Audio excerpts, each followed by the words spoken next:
Hello everybody, I'm back again with my pick of the week. This is the title I read from my pull list that was my favourite and I recommend you go out there and buy. And as you can see from the title, it was indeed the Autumnlands Tooth and Claw issue number 3, soon to be called just Autumnlands due to a little bit of copyright faux pas by Kurt Busiek. He explains all that in the letters page at the back of the book. But that's not what we're interested in. The cover this week may not have had the impact that previous issues had. This very kind of simple green, yellow and white cover with one of our characters on the front. But inside certainly packed plenty of punches. With Busiek, Dewey and Belair creating another anthropomorphic issue full of magic and fantasy. This book has me well and truly hooked. In this issue we focus a lot on the champion. This is what our animal wizards have used most of their magic up to help them in their current plight. However, he's not what everybody thought he would be. And he is decidedly human, having been pulled from what seems to be a far-flung future amidst a huge battle. He doesn't seem to want to get involved too much, and to begin with very much feels that this is purely a fevered dream while he lies recuperating on a hospital bed. However, as the story progresses, I think he decides to just go with it and get involved, whether this is a dream or reality. I love these first kind of 2-page splashes that this title has been throwing in, which kind of has a very pulp novel, science fiction, fantasy feel to it, where you get a huge page of artwork and like the first 2 paragraphs of a pulp novel.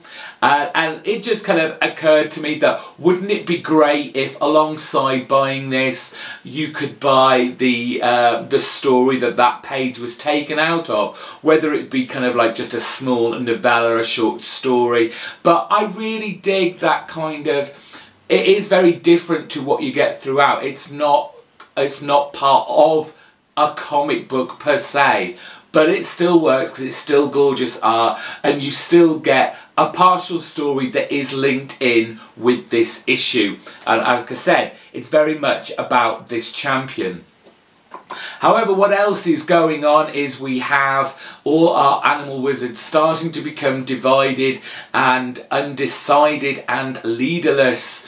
What are they going to do now? We have the very big pompous barn owl who wants to search through the debris and gather as much stuff as they can to survive. Although he has very selfish needs, he's taking all the good stuff for himself. There is, excuse me, there is that element of that they are going to need, you know, food, supplies, because on the other hand, our kind of female warthog, she understands that they can't stay in this one place forever, especially after, in the last issue, the attack by the buffaloes. They need to move on, they need to find somewhere they can defend easier, and this is where the champion very much agrees with her and decides to kit himself out in armour and weapons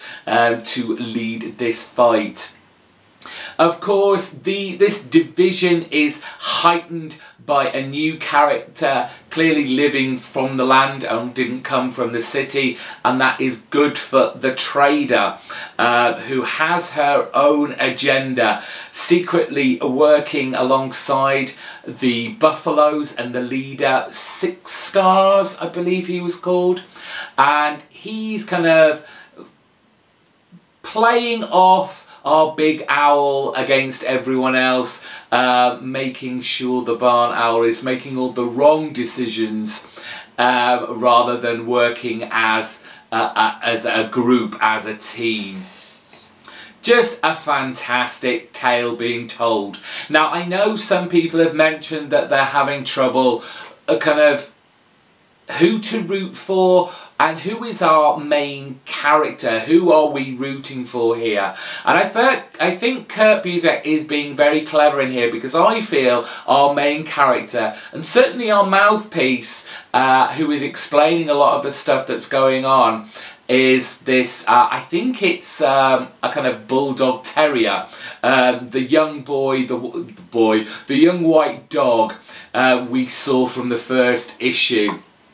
I think Kurt Busiek is using him very cleverly and very sparingly at the moment, but I can see he's going to come into his own and have a certain element. There's going to be something about him that's going to push this story forward, and he may become of kind of a leadership status. So keep your eye out on that character. As for the artwork, Dewey and Belair are doing fantastic job. All the way they've created all these kind of animal wizards with all their quirks and their characteristics, they've got them perfect. It just, the passion on this book just shines through. These three really are passionate about this book and want to give their best, and it just shows. This is my pick of the week. It is thoroughly recommended. Please go out and buy this. Find the last 2 issues if you're not up to speed. What else is there to say?